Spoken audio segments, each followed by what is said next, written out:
When Final Fantasy VII launched, it was lauded by critics and consumers around the world, and its impact was wide-reaching.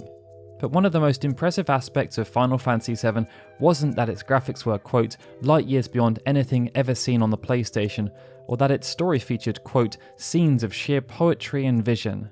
No, it was that Final Fantasy VII had been developed in just 1 year on brand new hardware and with a team set up unlike anything ever seen before within the company.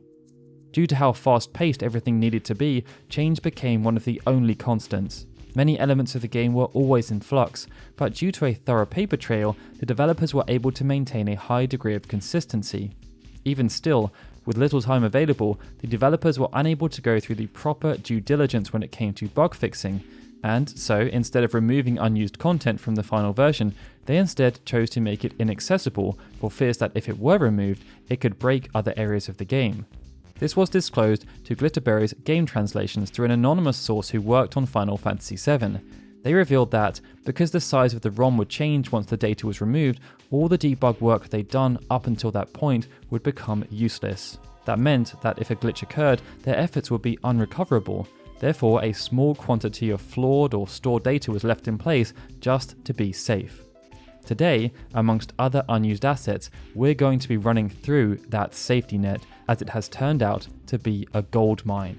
So be sure to subscribe if you haven't already for more Final Fantasy content, and from a cut event scene that revealed the origins of summons through to a very different version of Aerith's theme, let's run through some of Final Fantasy VII's unused content. The Honeybee Inn was one of the most recognisable locations within the original game, and due to its notoriety, in the build-up to the Final Fantasy VII Remake, there was much conversation about how it would be depicted, and that's because the Honeybee Inn was a venue known for one thing: debauchery. It epitomised the sleazy and unsavoury nature of what happened underneath the rotting pizza, but event scenes that took place in the Honeybee Inn were also used to soften the tone of the wider game, showing the maniacal Shinra overlords in compromised positions.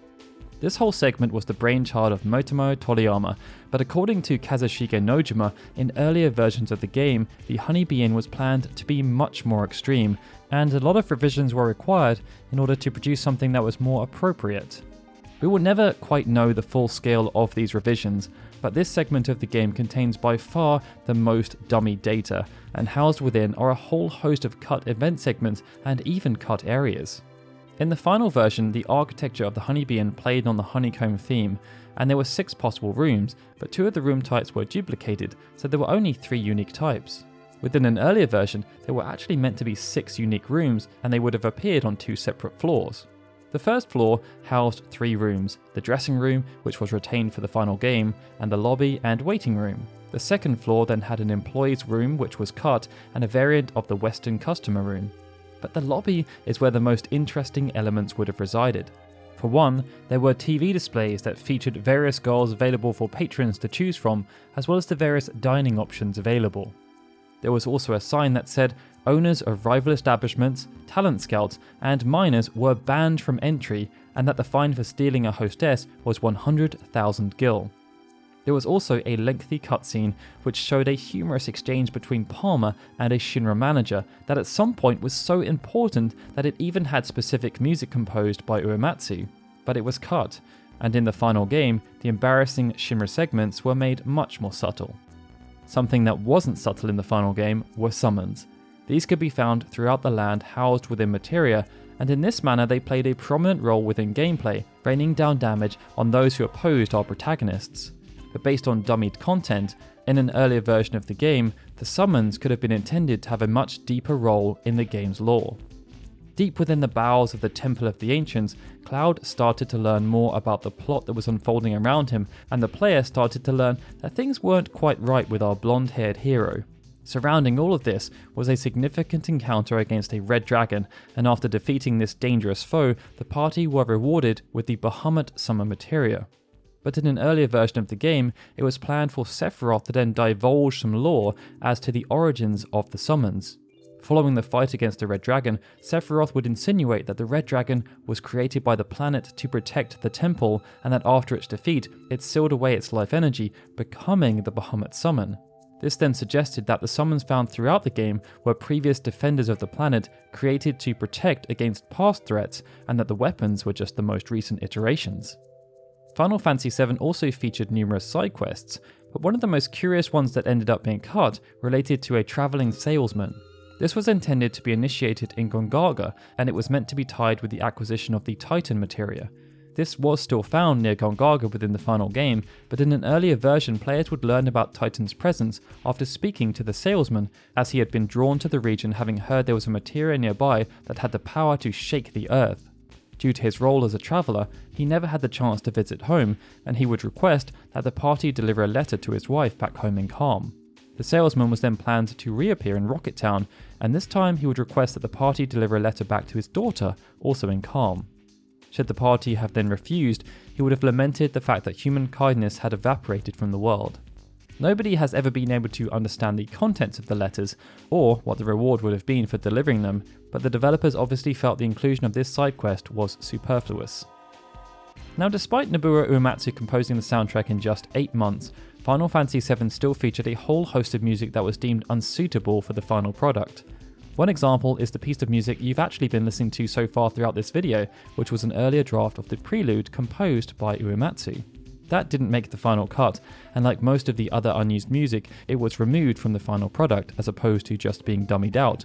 But one of the pieces that remained, hidden within the game's unused assets, was a version of Aerith's theme. The construction of the piece is very familiar to the final version, but it doesn't sound right due to functional issues that prevented the original programmed sound from being called upon. Take a listen for yourselves.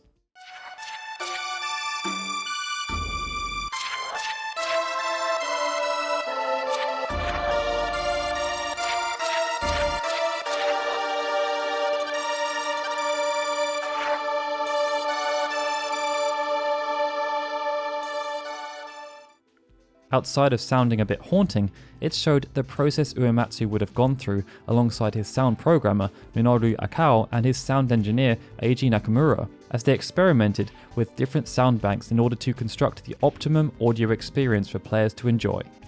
Often, this music was used to enrich the game's more emotional scenes, but our next unused asset shows how a very emotional scene involving Red 13 could have had a very different feeling had an alternative version been used instead.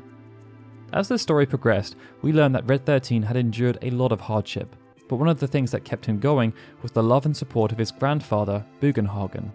It made the death of Bugenhagen a very somber moment, as the developers chose to tackle the issue head-on. In the aftermath, we got to see how Red 13 dealt with the passing of the person who he'd been closest to throughout his entire life, but in an earlier version of this scene, the direction was much less mature. Red 13 still visited Cosmo Canyon, finding Bugenhagen on his deathbed, but after the old sage had passed away, instead of just lying there as Red 13 mourned his loss, Bugenhagen instead played a game of gotcha, acting as if he was just faking the whole time and trying to shield Red 13 from the truth. When the player left, based on what had just happened, it would then be assumed that Bugenhagen was still alive, but upon returning, he would be gone and couldn't be found anywhere. Something else that couldn't be found anywhere was a mysterious chest that appeared in some of the promotional artwork in the build-up to the release of Final Fantasy VII.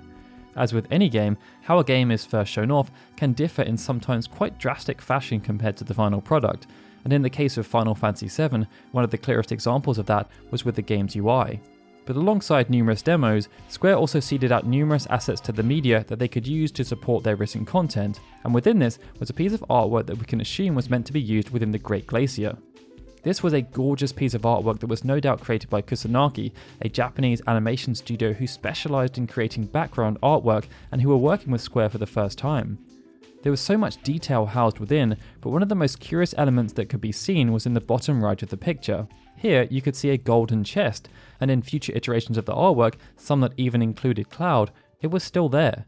Such was the prevalence of this original promotional asset that it even featured on a spread by Ultra Game players, which a collector named Rob64Strife managed to acquire, framing it for posterity. But it was never used within the final game, and we'll probably never know what the golden chest was meant to house. And that brings us onto our final asset, which relates to the main antagonist, Sephiroth. Throughout much of Final Fantasy VII, Sephiroth was a looming presence. Yoshinori Kitase has revealed that he modelled Sephiroth's role in the story around Jaws, an antagonist who received very little screen time, but he was still feared and abhorred nonetheless. As such, Sephiroth had very few lines of dialogue outside of flashback sequences, and when he did speak, it was often to lecture or belittle. It might seem fitting then that in an earlier version of the script, as the game reached its conclusion, Sephiroth was meant to have a very brief monologue that would forebode the final showdown. Right after the defeat of Genova Absolute, the party was ensnared by the will of Sephiroth, and in the final version of this sequence, he said nothing before the final showdown commenced, using only his mind to show that his power was absolute before appearing as Bizarro Sephiroth to deal with the annoying pests that stood before him.